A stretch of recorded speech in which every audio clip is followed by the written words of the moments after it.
అందం, ఆరోగ్యం, ఆత్మవిశ్వాసం అనూస్తో సాధ్యం. ట్రాన్స్ఫర్మేషన్ సర్వీసెస్ పైన ఫ్లాట్ 50% డిస్కౌంట్. అనూస్ సిన్స్ 1982. నమస్తే రమగారు. నమస్తే జయ. రమగారు, మనకి భీష్మ ఏకాదశి ఉంది.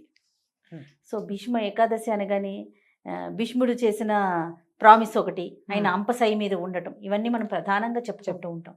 మహాభారతంలో ఎన్నో క్యారెక్టర్స్ ఉన్నాయి కదండి, కానీ ఈయన గురించి మనం ప్రత్యేకంగా మాట్లాడుకుంటాం, ఈయన గొప్పతనాన్ని కదా. ఇంకొకసారి మనం స్మరించుకుందాం. మాఘశుద్ధ ఏకాదశిని భీష్మ ఏకాదశి అంటారు. సంవత్సరం అంతా మనకి ఏకాదశులు కనపడతాయి. తెలుగు మాసాలలో ప్రతి మాసంలోనూ 2 ఏకాదశులు వస్తాయి. ఖ్యాతమైనవి, ప్రత్యేకమైనవి ఉన్నాయిగా ఉండగా కూడా ఈ మొత్తం 24 ఏకాదశులు మనకి ఉపవాస దినాలుగా చెప్పబడ్డాయి. ఏకాదశి విష్ణువు యొక్క ఆయన అంశాస్వరూపంగా చెప్పబడుతుంది. ఆయనలోంచి బయటకు వచ్చిన ఒక శక్తిగా. అందుకని వారి ప్రీత్యర్థం, విష్ణు ప్రీతి కొరకు ఏకాదశి నాడు ఉపవాసం చేయాలని, బియ్యం వాడకూడదని, ధాన్యం తినకూడదు, మన విధానం అది. మొత్తం ఈ రోజంతా ఉపవసించి రాత్రికి నిద్రపోకుండా ఉండి మర్నాడు ద్వాదశి పారణ చేస్తే ఏకాదశి వ్రత ఫలితం లభిస్తుందని మనకి ప్రత్యేకంగా చెప్పబడుతుంది. ఈ 24 ఏకాదశులు ఇదే విధంగా చేయాలి. ప్రతి హిందువు పాటించవలసిన విధానంగా చెప్పబడింది. పూర్వకాలం ఇంచుమించుగా అందరూ ఈ జాతి నియమం లేకుండా అందరూ ఏకాదశి నియమాలు పాటించేవాళ్ళు. వారి వారి విధుల్లో, కమ్యూనిటీస్లో చెప్పబడిన విధానం ప్రకారం ఎవరెవరు ఎంతెంత ఎలా ఎలా చేయాలి అనేది చెప్పబడి ఉండేది పూర్వం. క్రమంగా మనకి విధానాలు మారినాయి, రోజులు మారినాయి. అయినా కూడా ఏకాదశి ఉపవాసం అనేది సార్వజనీన నియమంగానే ఉండింది. అయితే ఇందులో తొలి ఏకాదశి చాలా ముఖ్యమైనది, ముక్కటి ఏకాదశి ముఖ్యమైనది. ఇందులో ఒక ఏకాదశి, తొలి ఏకాదశి నాడు విష్ణుమూర్తి నిద్రలోకి వెళ్ళిపోతారు. అక్కడి నుంచి ఇంకొక కార్తీక శుద్ధ ఏకాదశినేమో మనం ఉత్థాన ఏకాదశిగా వాళ్ళ నిద్రలేస్తారు. ఇవన్నీ చెప్పుకుంటూ ఉంటే అన్నీ విష్ణునామానికి సంబంధించినవి, విష్ణువు వల్ల మనకి లభించేవి, వాటి గురించే చెప్తే ప్రత్యేకంగా ఒక వ్యక్తి పేరుతోటి ముడిపడి ఉన్నది భీష్మ ఏకాదశి. అందుకని ఈ భీష్మ ఏకాదశిని కూడా ప్రత్యేకమైన ఏకాదశిగా మనం గుర్తిస్తాం, చెప్పుకుంటాం.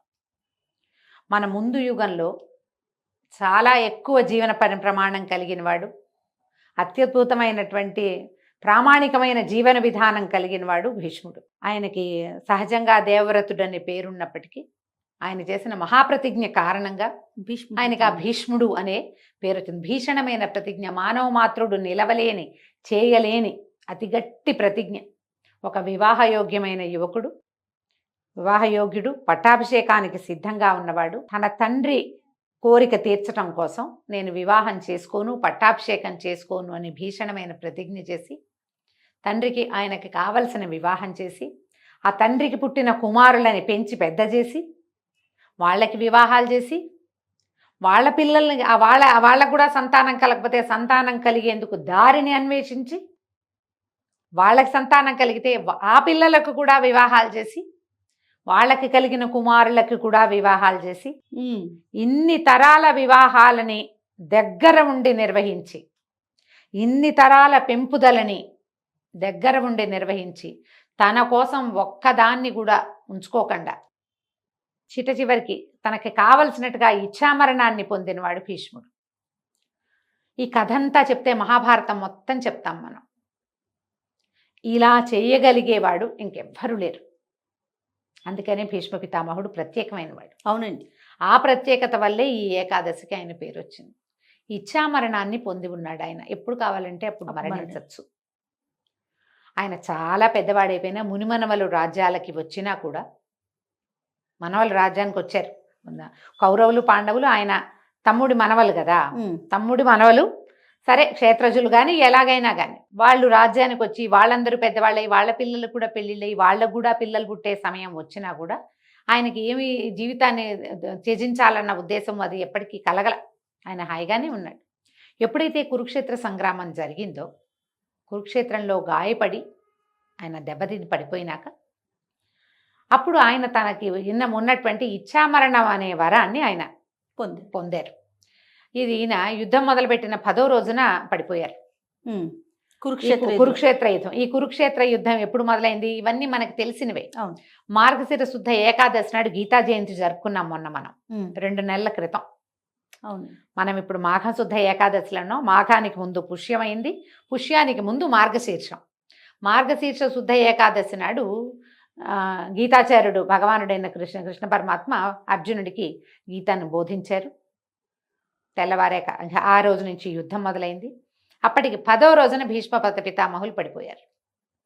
పడిపోతే ఆయన మరణించకుండా తనకి మరణాసన్నమైన రోజున ఏ రోజున తన ప్రాణాలు విడవాలో అది ఆలోచించుకుని, ఇది దక్షిణాయనము, ఉత్తరాయణ పుణ్యకాలం వరకు నేను జీవించి ఉండి నా ప్రాణాన్ని విడిచిపెడతానని చెప్పి ఆయన ఒళ్ళంతా బాణాలు గుచ్చుకుని ఉంటే నాకు ఒక సరైన శయ్యను ఏర్పరచమంటే మనవడైన అర్జునుడు, ఏ అర్జునుడి బాణమైతే ఆయన పడిపోవటానికి కారణమైందో అదే అర్జునుడు పరమ భక్తితో ఆయనకి ఒక అంపశయ్యను ఏర్పరిచాడు. ఆయనకి గుచ్చుకున్న బాణాలకి ఇంకా కొన్ని ఆసరాగా వేసి ఆ బాణాల మీదే ఆయన శరీరం ఉండేలాగా ఏర్పరిచి ఆయన్ని ఒక శిబిరంలో ఉంచారు. ఆ శిబిరంలోనే ప్రతిరోజు అందరూ వచ్చి ఆయన్ని కలుసుకునేలాగా ఏర్పరిచారు. యుద్ధం పూర్తయిన తర్వాత కూడా పూర్తయిపోయింది. సుయోధనుడు కూడా పడిపోయాడు. రాజ్యం మొత్తం పాండవుల వశమైంది. ఈ భీష్మ పితామహుణ్ణి ప్రతిరోజు వెళ్ళి చూశారు ధర్మరాజాదులు. ఆయన దగ్గరే ఈ రాజ్యం ఎలా చేయాలి, ఈ దేశాన్ని ఎట్లా పరిపాలించాలి, భగవత్ తత్వం ఏమిటి, మోక్ష మార్గం ఏమిటి, ఏ నీతితోటి రాజ్యాన్ని పరిపాలించాలి, ఇలాంటి విషయాలన్నీ కూడా ధర్మరాజు భీష్ముల వారి దగ్గరే నేర్చుకున్నాడు. ఈ వెళ్ళిపోయే రోజున ఆయన విష్ణు సహస్రనామాన్ని అందించారు. అవును. శ్రీకృష్ణుడి అనుగ్రహంతో ధర్మరాజుకి బోధించారు విష్ణు సహస్రనామం. మహాభారతం ఎంత ఉద్గ్రంథము, అత్యద్భుతమైనది, చాలా పెద్దది. దాంట్లోనే మనకి భగవద్గీత అందింది, దాంట్లోంచే మనకి విష్ణు సహస్రనామం కూడా అందింది. భగవద్గీతను గీతాచార్యుడు అందిస్తే ఆయన అనుగ్రహంతో భీష్ముల వారు ఈ విష్ణు సహస్రనామాన్ని అందించారు. ఈ సహస్రనామాన్ని అందించిన తర్వాతే ఈయన ప్రాణాలు విడిచిపెట్టారు. భీష్ముల వారిని తప్పకుండా ఈ రోజును తలుచుకోవాలి. మనం గీతా జయంతి ఎట్లా చేసుకున్నాం, ఈ భీష్మ ఏకాదశిని విష్ణు సహస్రనామ జయంతిగా చేసుకోవాలి. మామూలుగా ఏకాదశికి ఎట్లా ఉపవాసం ఉంటామో చక్కగా ఉపవాసం ఉండటం. ఈ ఉపవాసం అనగానే అన్నం మానేయటం, ఇదొక్క పాయింట్ తడుతూ ఉంటుంది జయ ఎప్పుడు కూడా. అవునండి. దీంట్లో ఈ ఉపవాసము అంటే అన్నం మానటము అని కాకుండా భగవంతుడి సమీపంలో నివసించటము అనే అర్థాన్ని తెలుసుకోవాలి. సమీప వసనము ఎవరికి, ఎవరికో కాదు, దేవుడికి. అంతే. మనం ఎవరి కోసం ఉపవాసం ఉంటున్నామో ఆయనకి దగ్గరలో ఉండటం. ఈ రోజుని మనం విష్ణువు కోసం ఉపవాసం చేస్తాం. విష్ణునామాలు చెప్పుకోవాలి, గోవిందనామాలు చెప్పుకోవాలి. ఈ ప్రత్యేకమైన రోజున విష్ణు సహస్రనామ పారాయణ అత్యద్భుతమైన ఫలితాన్ని ఇస్తుంది. మన దగ్గర విష్ణు సహస్రనామం పుస్తకం ఉంటే పుస్తకం చక్కగా అట్ట మీద, ఇప్పుడు ప్లాస్టిక్ అట్టలు వస్తాయి, శుభ్రంగా తుడిచి ఒక గంధం బొట్టు పెట్టి 2 పువ్వులు పెట్టి అర్చన చేసి పూజ చేసుకుని ధూపం చూపించి అప్పుడు పుస్తకం తెరిచి విష్ణు సహస్రనామం చదువుకోండి. కోశ పూజ అంటారు దాన్ని. ఏ గ్రంథంలో నుంచి మనం చదువుకుని మనం పునీతలం అవుతున్నామో ఆ గ్రంథానికి పూజ చేయటం. ఓకే. ఓ పెద్ద పూజ చేసి దాన్ని అక్కడ పెట్టమని కాదు, పూజ చేశాక చదువుకోవాలి.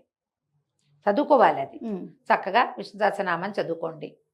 ఇంట్లో విష్ణు సహస్రనామం అలా రోజంతా నడిచేలాగా ఏర్పాటు చేసుకోండి. మనకు అవకాశాలు ఉన్నాయి కదా, అంత పెద్దది రాదు, ఏదైనా ఒక్క శ్లోకం తీసుకుని అదైనా చదువుకోండి. విష్ణువుకు సంబంధించిన ఏ స్తోత్రమైనా ఈ రోజంతా ఉపవాసం ఉండటం.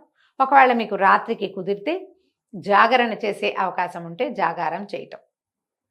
రాత్రి జాగరణ చాలా అవసరం, చేస్తే మంచిది. మర్నాడు పొద్దున 12 గడియలు దాటకుండానే చక్కగా వంట చేసుకోవటం. ఎవరైనా బ్రాహ్మణోత్తముడికి భోజనం పెట్టగలిగితే సాటి వాళ్ళకి ఎవరికైనా, బ్రాహ్మణుడి కంటే బ్రాహ్మణులకనే కాదండి, మీ అవకాశాన్ని బట్టి సాటి వారికి ఎవరికైనా రండి, ఇవాళ మేము ద్వాదశపారాయణ చేస్తున్నామని ఫ్రెండ్స్ని స్నేహితులు కూడా పిలుచుకోవచ్చు. వాళ్ళకి భోజనం పెట్టి మీరు భోజనం చేయండి. ద్వాదశి నాడు పగలు నిద్రపోవద్దు. సహస్రనామ పారాయణ చాలా ముఖ్యం. మీకు కుదిరితే ఎవరైనా 2-3 పుస్తకాలు ఉంటే ఎవరికైనా చదువుకోవటానికి ఇవ్వండి, అది కూడా చాలా మంచిది. మీ అవకాశాన్ని బట్టి ఈ భీష్మ ఏకాదశి పర్వదినాన్ని సుసంపన్నం చేసుకోండి. ఒకవేళ ఉపవాసం ఉండలేని వాళ్ళు, ఓపిక లేని వాళ్ళు, మందులు వేసుకునే వాళ్ళు, గర్భవతులు, పెద్దవాళ్ళు, చిన్నపిల్లలు, పసిపిల్లలున్న తల్లులు చేయకపోతే ఎలాగా, ఇలా చేయకపోతే మాకు కుదురుతుంది, చక్కగా కుదురుతుంది. ఉపవాసం అంటే దేవుడికి నివేదన చేసిన వస్తువులు మాత్రమే తినండి. ఇది ఒక ఈజీ మెథడ్. పొద్దున్నే వంట చేసేసుకోండి, నివేదన చేయండి, అదే తినండి. మధ్యలో బిస్కెట్లు తీద్దామా, చాక్లెట్ తీద్దాం, బాదం పప్పులు తిందాం ఏమనుకోవద్దు. పళ్ళు గిళ్ళు ఏముంటే పళ్ళు కూడా దేవుడికి నివేదన చేయండి, అవి పుచ్చుకోండి. ప్రసాదం తింటే అట్టే తప్పులేదు, ఉపవాసం కిందే వస్తుంది. సహస్రనామం తప్పకుండా చదువుకోండి. మీ అవకాశాన్ని బట్టి ఈ రోజుని సుసంపన్నం చేసుకోండి. తప్పకుండా రమ్మగారు. నమస్తే. నమస్తే జయ.